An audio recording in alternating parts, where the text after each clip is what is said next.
Welcome to Anna's YouTube channel.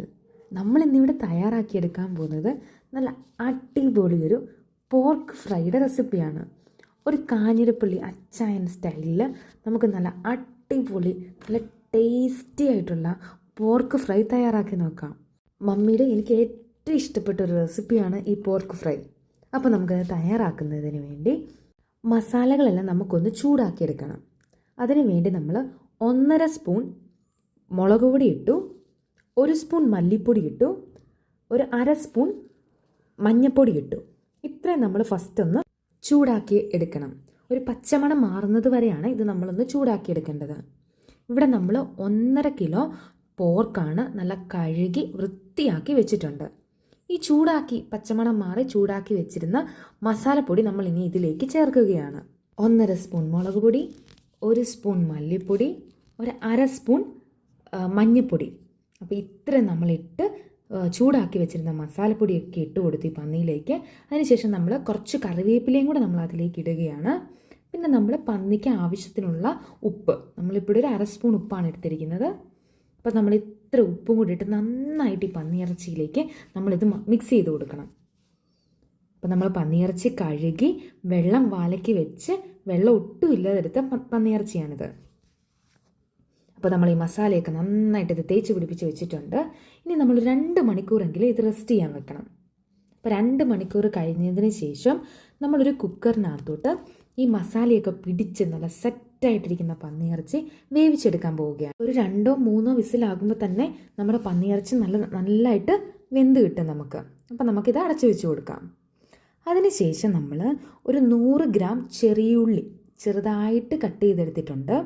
ഒരു 2 medium size സവോള slice ചെയ്തെടുത്തു, ഒരു 3 പച്ചമുളക്, പിന്നെ ഒരു ചെറിയ കഷ്ണം തേങ്ങ നമ്മൾ ചെറിയതായിട്ട് സ്ലൈസ് ചെയ്ത് എടുത്തിട്ടുണ്ട്. അപ്പം നമുക്കിതെല്ലാം ഒന്ന് വഴറ്റിയെടുക്കാം. ഫസ്റ്റ് നമ്മളൊരു പാൻ വെച്ചു, അതിൽ എണ്ണ ഒഴിച്ചു കൊടുത്തിട്ടുണ്ട്, കടുക് ഇട്ട് കൊടുത്തു. കടുക് ഒന്ന് പൊട്ടി വരുമ്പോൾ നമ്മൾ വറുത്ത് വെച്ചിരുന്ന തേങ്ങാക്കൊത്ത് ഫസ്റ്റ് നമ്മൾ ചെയ്യേണ്ടത് ആ തേങ്ങാക്കൊത്തൊന്ന് വറുത്തെടുക്കുകയാണ് ചെയ്യേണ്ടത്. അപ്പം നമ്മൾ തേങ്ങാക്കൊത്തൊന്ന് ബ്രൗൺ കളർ ആവുന്നത് വരെ ഒന്ന് ഫ്രൈ ചെയ്ത് എടുത്തിട്ടുണ്ട്. അതിനുശേഷം നമ്മൾ എടുത്തു വെച്ചിരുന്ന 100 ഗ്രാം ഉള്ളി നമ്മൾ അതിലേക്ക് ഇട്ട് കൊടുക്കുകയാണ്. അപ്പോൾ ഉള്ളിയും കൂടെ നമ്മൾ നന്നായിട്ടൊന്ന് വഴറ്റിയെടുക്കണം. അതിനുശേഷം 2 മീഡിയം സൈസ് സവോള അത് നമ്മൾ ഇട്ട് കൊടുത്തു. അപ്പോൾ സവോളയും ഉള്ളിയും നമ്മുടെ തേങ്ങാക്കൊത്തും ഒക്കെ ആ എണ്ണയ്ക്കകത്തിട്ട് നന്നായിട്ടൊന്ന് വഴറ്റിയെടുക്കണം. പിന്നെ നമ്മൾ 3 പച്ചമുളകാണ് നമ്മൾ എടുത്തിരിക്കുന്നത്. അപ്പോൾ പച്ചമുളകും കൂടെ നമ്മൾ ഇട്ട് കൊടുത്തിട്ടുണ്ട്. ഇനി നമ്മളിത് നന്നായിട്ടൊന്ന് വഴറ്റിയെടുക്കണം. അപ്പം നമ്മൾ നന്നായിട്ട് ഇതൊന്ന് മിക്സ് ചെയ്ത് കൊടുത്തു. നമ്മൾ കുറച്ച് ഉപ്പും കൂടെ നമ്മൾ അതിലേക്ക് ഇട്ടിട്ടുണ്ട്. ഇത് ജസ്റ്റ് സവോള ഒന്ന് വഴണ്ടി വരാനുള്ള ഉപ്പ്.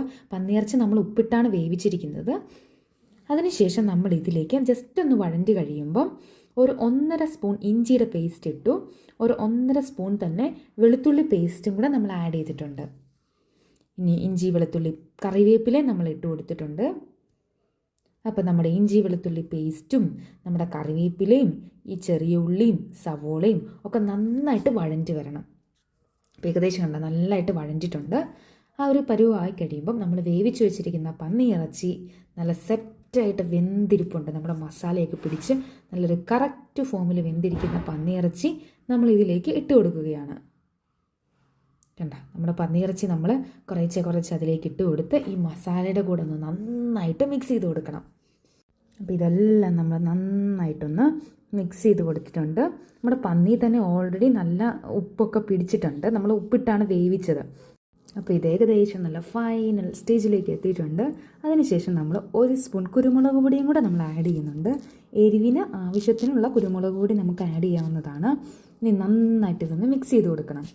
ഒരു ലോ ഫ്ലെയിമിലിട്ട് നന്നായിട്ട് കുറച്ച് നേരം വെച്ച് കഴിയുമ്പോൾ തന്നെ ഇത് നല്ല കറുത്തോളും. ഈ പന്നിയിലുള്ള നെയ്യൊക്കെ ഇറങ്ങി ആ പന്നിയുടെ നെയ്ക്കകത്ത് കിടന്ന് തന്നെ ഇത് നന്നായിട്ട് വറുത്ത് കിട്ടും.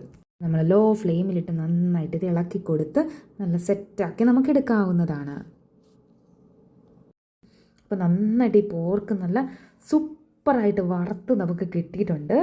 നമ്മുടെ ഈ കാഞ്ഞിരപ്പള്ളി സൈഡിലോട്ടുള്ളവർക്ക് പോർക്കില്ലാത്ത ഒരു ഡിഷില്ല. നമുക്ക് ക്രിസ്മസിനാകട്ടെ, ന്യൂ ഇയറിനാകട്ടെ, പെരുന്നാളിനാകട്ടെ പോർക്ക് ഒരു അടിപൊളി ഐറ്റമാണ്. മമ്മി ഉണ്ടാക്കുന്നതിൽ എനിക്ക് ഏറ്റവും ഇഷ്ടമുള്ളൊരു സാധനം എന്ന് പറഞ്ഞാൽ ഈ പോർക്ക് ഫ്രൈ ആണ്. അപ്പോൾ ഈ റെസിപ്പി നിങ്ങളെല്ലാവരും തയ്യാറാക്കി നോക്കണം. വീഡിയോ ഇഷ്ടപ്പെട്ടാൽ ലൈക്ക് ചെയ്യണം, ഷെയർ ചെയ്യണം, സബ്സ്ക്രൈബ് ചെയ്യണം. Thanks for watching Anna's YouTube channel.